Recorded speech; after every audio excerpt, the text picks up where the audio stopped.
Si l'accord de libre-échange est ratifié, les agriculteurs européens seront en concurrence avec ceux d'Amérique du Sud. Or, les contraintes sanitaires et environnementales sont loin d'être les mêmes entre les pays de l'UE et les pays du Mercosur.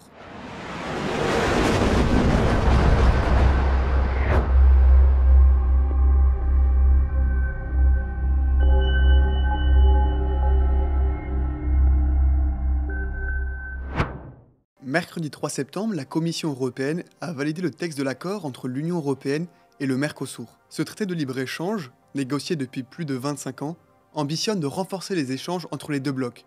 D'une part l'UE, d'autre part les pays du Mercosur. Mais que contient réellement ce traité? Quelles seraient les conséquences pour les consommateurs?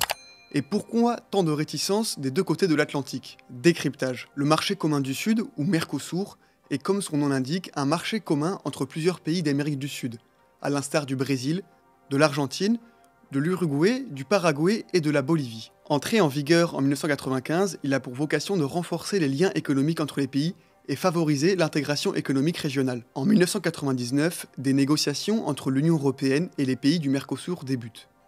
Objectif : créer le plus grand accord commercial au monde. Ce traité impacterait plus de 700 millions d'habitants. Mais très vite, les modalités d'application de l'accord peinent à convaincre toutes les parties prenantes. Les négociations patinent, le tout dans un contexte d'alternance de gouvernements dans les pays et de crise économique mondiale. Alors concrètement, quelles sont les grandes lignes de cet accord? Le texte prévoit la suppression de la quasi-totalité des droits de douane entre les pays du Mercosur et les pays de l'Union européenne.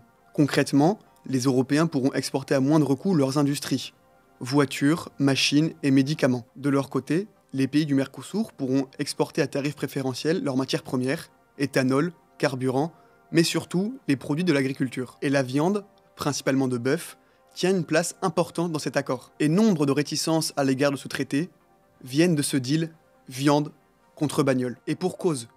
Dans un premier temps, l'Argentine, la Bolivie, l'Uruguay et le Paraguay estiment que le Brésil prend trop de place dans cette alliance économique. En 2024, le Brésil représente à lui seul 70% du PIB total du Mercosur, de quoi imposer une certaine hégémonie économique dans la région et placer ses alliés économiques, l'Uruguay, le Paraguay, l'Argentine et la Bolivie, dans une certaine dépendance à l'égard du Brésil. Et au-delà des tensions internes, beaucoup redoutent un accord déséquilibré. L'ouverture aux biens industriels européens, automobiles, pharmaceutiques, risquerait de freiner la stratégie de réindustrialisation de ces pays. Pays qui auraient préféré davantage de transfert de technologie et de garanties quant à la propriété intellectuelle sur les brevets. Et du côté européen alors, on peut faire le même constat.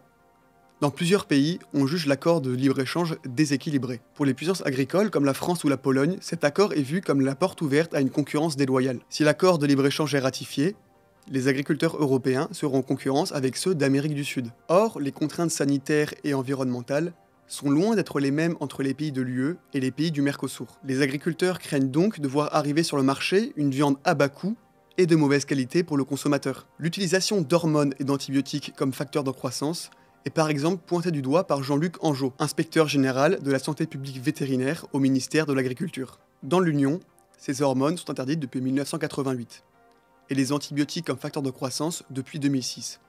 Or, c'est loin d'être le cas dans les pays du Mercosur. Mais même si les garanties ont été ajoutées pour les produits européens sensibles dans le traité, des réticences restent, surtout en France. Les syndicats français d'agriculteurs se sont largement opposés à la signature de cet accord. La FNSEA a prévenu, je cite, que le combat se poursuivait contre l'accord avec le Mercosur. Et chez les politiques, on peut faire le même constat, de la droite à la gauche. La France insoumise a par exemple appelé à une mobilisation générale contre ce traité. Et l'eurodéputée Les Républicains Céline Imar a qualifié de trahison la signature de cet accord. À l'heure où l'on se parle, la ratification de ce traité reste incertaine malgré la signature de la Commission européenne. En effet, le texte doit ensuite être validé par les pays membres de l'Union par un vote à majorité qualifiée. Il faut qu'au moins 55% des États membres, représentant 65% de la population de l'Union, votent pour.